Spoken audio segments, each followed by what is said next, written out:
Hey pal, it's your friendly neighborhood crocodile here. Now this PowerPoint is a cutout from the Gen 5 Moves tier list, link in the description. I hope you enjoy, and if this PowerPoint reaches 1,000 likes, then Mr. Pokemon himself promised me that they're finally gonna nerf Scald. You can trust me, alright? Hey, you know that dark types get a stab bonus on Lion? I hope that whoever designed the move Scald is in hot water. I hate this move. This is probably my least favorite move in the entire franchise. This move is terrible. I mean, let's be clear, this move is really good, but also this move is terrible. This move has been ruining games since 2010. 14 years of my life ruined by the Pokemon move Scald. I'm gonna tell you the stats of Scald as if you don't already know. 80 base power, special water move. That's fine, that's actually worse than Surf. 30% burn chance. Why? Why? On the surface, it doesn't seem that good, right? I mean, Discharge is an 80% base power electric move, 30% paralysis chance. Lava Plume, more direct comparison.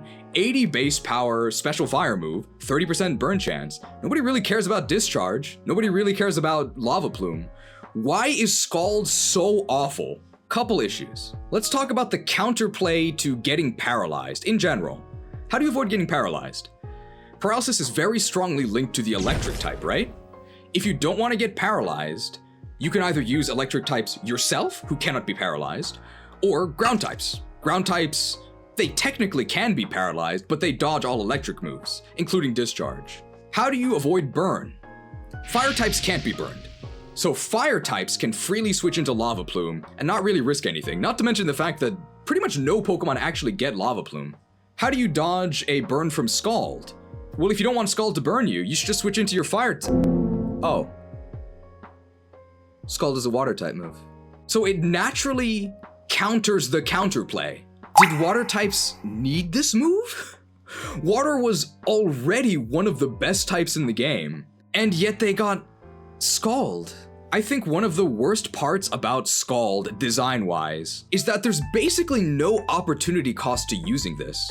You could use Surf, which has 90 base power, and spread for where that matters, or you could sacrifice a measly 10 base power for a 30% chance to obliterate any counter that switches into you.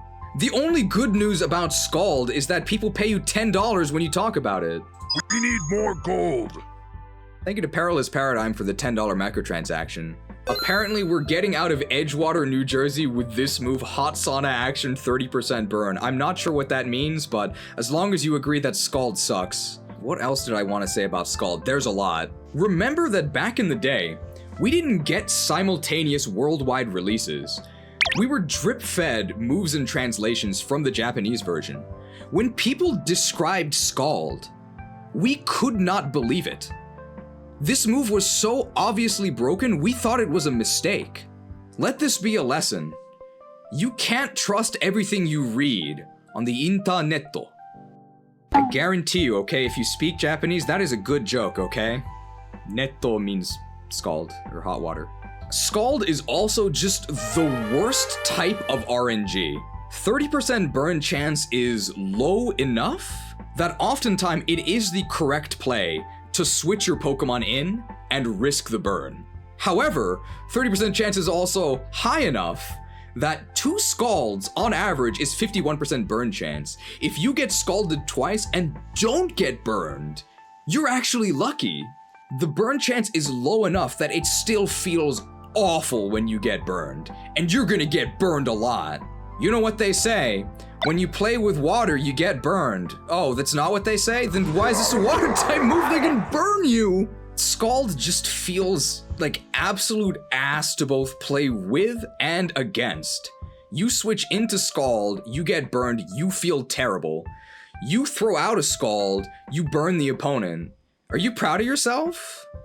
Like, is this the game you want to play? Where you're just rolling the dice, hoping that your ridiculously over-tuned move, 30% chance wins you the game? Horrible! $10 macro transaction from Blue Crimson 217, bringing up another point, which is that the burn status condition is also incredibly good. They've since nerfed it. Burn used to actually deal huge damage to you, 12% a turn, the same as normal poison, in addition to the attack cut. Pretty much the only counter to Scald is water absorb. $2 mic transaction from It's a Zeus, I mean it's scalding hot water, oh we'll get to that. Big issue with Scald. It just does way too much in one move slot. It's both a very solid offensive stab move with huge secondary chance upside that also happens to be basically uncounterable because it being a water move naturally counters burn counterplay. How would you fix Scald?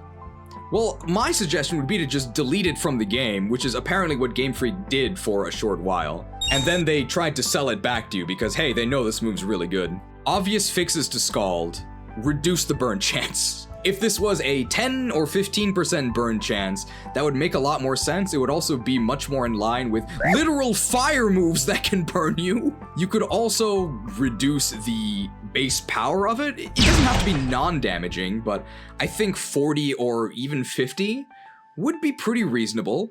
At that point, you would have to choose between either having your water stab move or having this water stab move that's a little bit weaker but has crazy upside.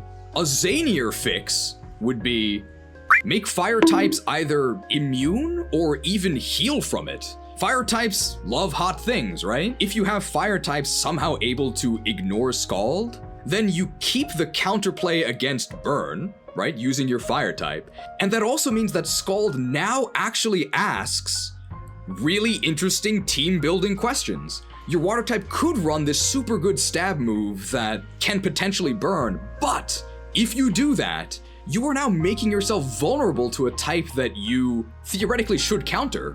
So then maybe you run Scald and a water stab move? I don't know if I want to do that. Maybe I just run the water stab move. Now let me be clear. The main issue with Scald are the numbers. The numbers are just too high. However, this is something that's been bothering me, and I suspect it may have been bothering some of you guys as well. Isn't this move kind of weird? Why does every water type Pokemon suddenly have the ability to generate and spew boiling hot water? Isn't that like kind of odd? In a way that spewing cold water, Ice Beam, doesn't feel weird.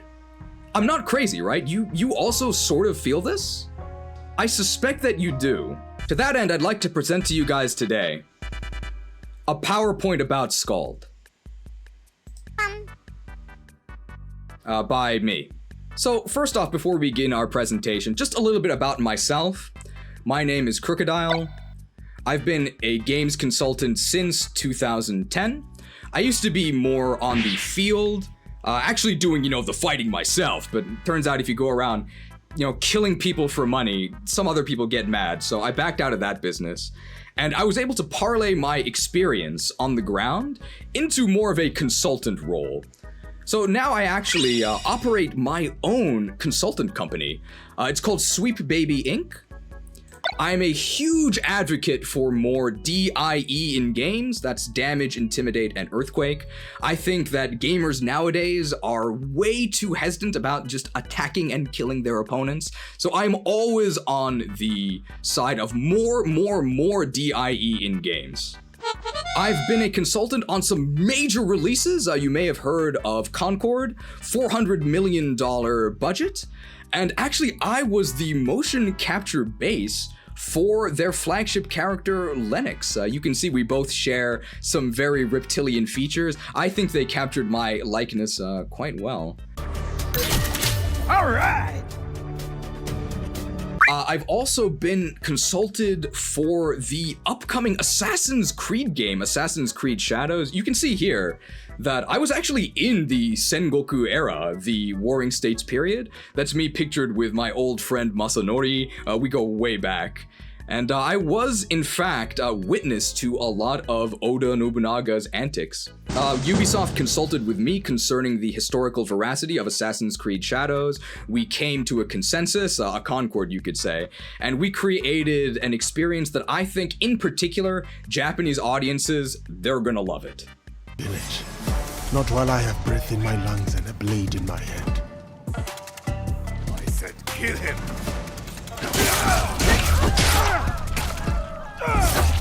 If you want to hire me to consult on any of your games, my emails are always open. Please consider hiring Sweep Baby Inc. for your next gaming project.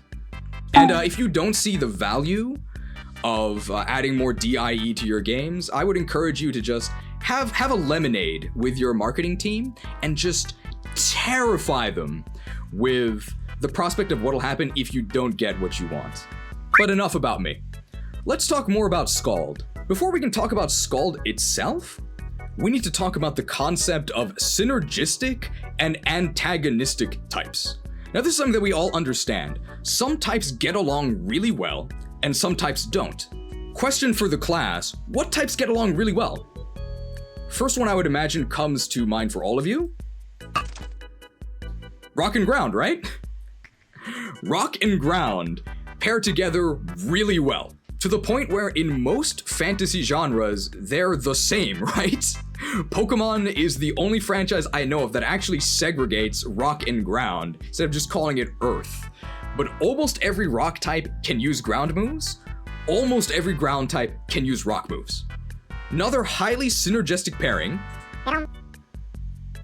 Water and Ice. Going all the way back to Generation 1, water and ice types have always been shown together. There's very little distance between them when it comes to move pools. Now let's talk about antagonistic types. So I'd like you to list some antagonistic types you can think of. One antagonistic pair is Normal and Ghost. You have Normal, the mundane, the everyday, the corporeal, and then you have Ghost, the ephemeral, the otherworldly, the unknowable. These two aspects do not interact with each other, and that is reflected in the type chart, right? Normal and Ghost literally cannot touch each other. They don't belong to the same world. And you might ask, well, what about History and Zoroark? And my question to you is, earnestly, what about History and Zoroark? I have no idea why this Snow White Pokemon in an Arctic environment with a signature move that applies a freeze effect to you is a normal type. It should clearly be an ice type, so I don't actually think this is a real example. Another antagonistic pair, Fighting and Dark. These types also do not like each other at all.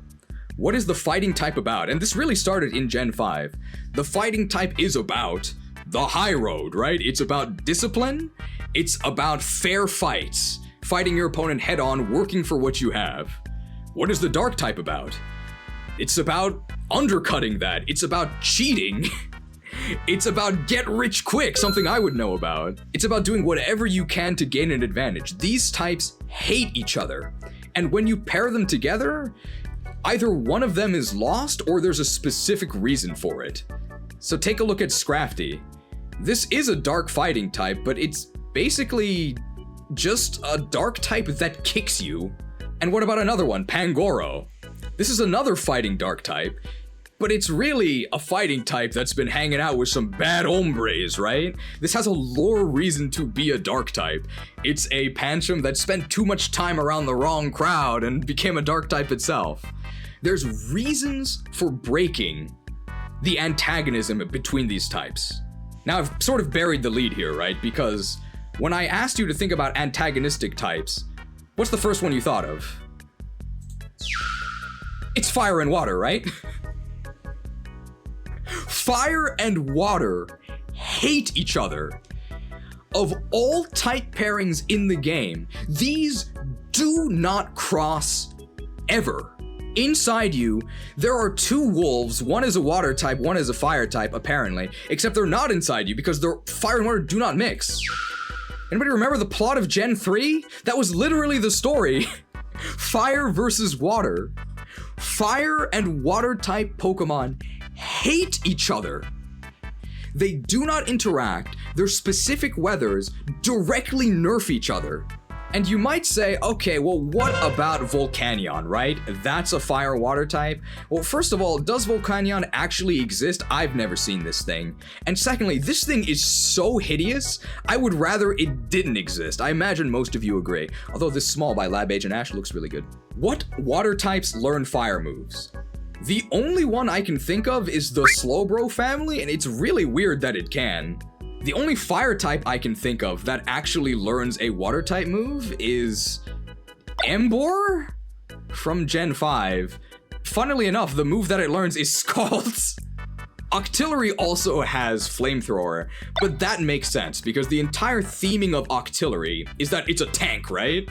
So of course a tank gets a weapon like Flamethrower. In that sense, it does actually fit, because it's the theming of the Pokemon usurping the theming of the types. Let's actually talk about the theming of the types. What traits do we associate, not just with water types, but sort of with water magic in fantasy in general, and in our real life? What do we associate with water? Tranquility, calmness. Water types or water magic users, they can be carefree, right? We have the phrase, go with the flow, which literally has to do with water. And the big one, especially in fantasy magic, nurturing and healing.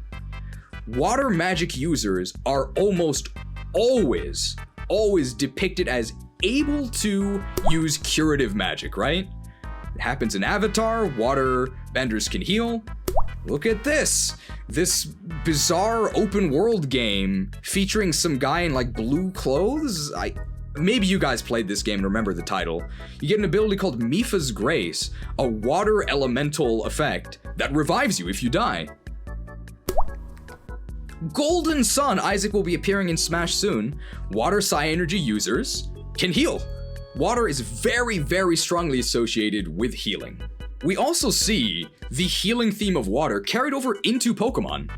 Moves like Aqua Ring, horrible move by the way, but it's not a move that anybody would question. Of course, coating yourself in water would heal you. What about Life Dew? Life Dew, AoE healing. It's a water move. Water Absorb, hydration, dry skin. Water is very, very strongly associated with healing, even in Pokemon. Of course, water can also be used on offense, right? Often with these clerical characters, I'm a healer, but they also have to be able to attack. Sometimes they attack with water, but often, water magic users can also manipulate ice. It is not out of flavor at all for water users to be able to use ice. Why is that? Let's take a look at the traits associated with ice types. What do we think about when we think ice? Elegance, right? Elegance and beauty. Purity, a pure white snowscape, sort of a fresh start. And it's a bit on the nose here, but coldness and aloofness, right? You can give someone the cold shoulder. You can be an ice queen.